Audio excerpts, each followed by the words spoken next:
തൊണ്ടി മുതൽ തിരുമല കേസിൽ സാക്ഷികളുടെ എല്ലാവരുടെയും പ്രായം ഏറെക്കുറെ 75-നും 85-നും ഇടയിൽ. 29 സാക്ഷികളുണ്ടായിരുന്നവരിൽ 4 പേർ മരിച്ചുപോയി. ബാക്കി ഏതാണ്ട് എല്ലാവരും തന്നെ വിരമിച്ച പോലീസ് ഉദ്യോഗസ്ഥരും കോടതി ജീവനക്കാരുമാണ്. അസുഖം ബാധിച്ച് കിടപ്പിലായവരുണ്ട്, അല്ലെങ്കിൽ തന്നെ ദൂരയാത്രയ്ക്ക് നിവൃത്തിയില്ലാത്തവരുണ്ട്.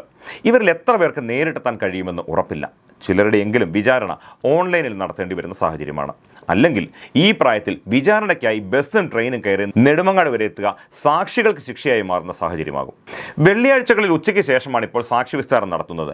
എന്നാൽ 35 വർഷം പഴക്കമുള്ള കേസിൻ്റെ രേഖകൾ ഇനിയും പൂർണ്ണമായി നെടുമങ്ങാട് കോടതിയിലേക്ക് എത്തിയിട്ടില്ല.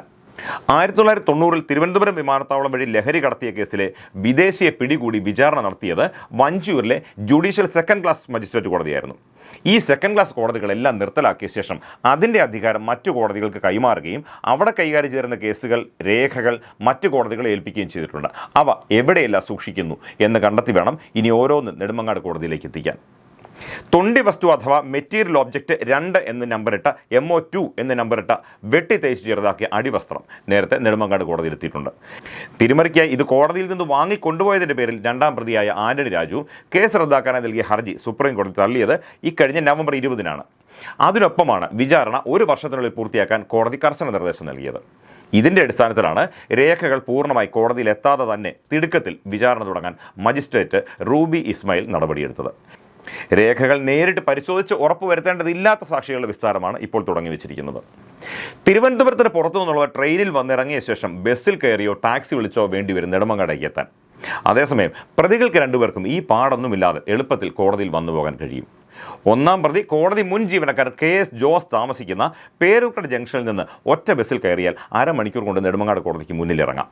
2ാം പ്രതിക്കാകട്ടെ MLA എന്ന നിലയിലും മുൻ മന്ത്രി എന്ന നിലയിലും കാറും ഗൺമാനും അടക്കം എല്ലാ സൗകര്യവുമുണ്ട്. ഇടയ്ക്ക് അവധിക്ക് അപേക്ഷിച്ചിട്ടുണ്ടെങ്കിലും ബാക്കി എല്ലാ ദിവസവും വിചാരണ പൂർത്തിയാകും വരെ 2 മണിക്കൂറിലേറെ പ്രതികൂട്ടിൽ തന്നെ ഉണ്ടാകും മുൻ മന്ത്രി അടക്കം 2 പ്രതികളും. Assistant public prosecutor advocate A മൻമോഹനാണ് പ്രോസിക്യൂഷനായി ഹാജരാകുന്നത്. 1ാം പ്രതി കോടതി ജീവനക്കാരനായിരുന്ന ജോസിനായി ഹാജരാകുന്നത് പ്രമുഖ അഭിഭാഷകൻ കോവളം അജിത് കുമാറാണ്.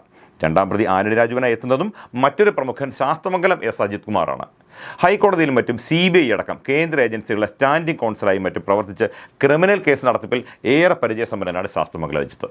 ഈ അടുത്ത് ഓൺലൈൻ ക്രിമിനൽ സംഘങ്ങളുടെ തട്ടിപ്പിൽപ്പെട്ട് 93 ലക്ഷം രൂപ നഷ്ടമായെന്ന ദുര്യോഗം കൂടി ഇദ്ദേഹത്തിനുണ്ടായിരുന്നു. B രാമൻപിള്ള അടക്കം പ്രമുഖരെ ഹൈക്കോടതിയിൽ നിന്ന് എത്തിക്കാൻ ആന്റണി രാജു ശ്രമിച്ചെങ്കിലും കേസിൽ സുപ്രീം കോടതിയും ഹൈക്കോടതിയും നടത്തിയിട്ടുള്ള ഗുരുതര പരാമർശങ്ങളടക്കം ചൂണ്ടിക്കാട്ടി വിജയസാധ്യതയിൽ സംശയം പ്രകടിപ്പിച്ച് ഇവരിൽ പലരും ഒഴിയുകയായിരുന്നു.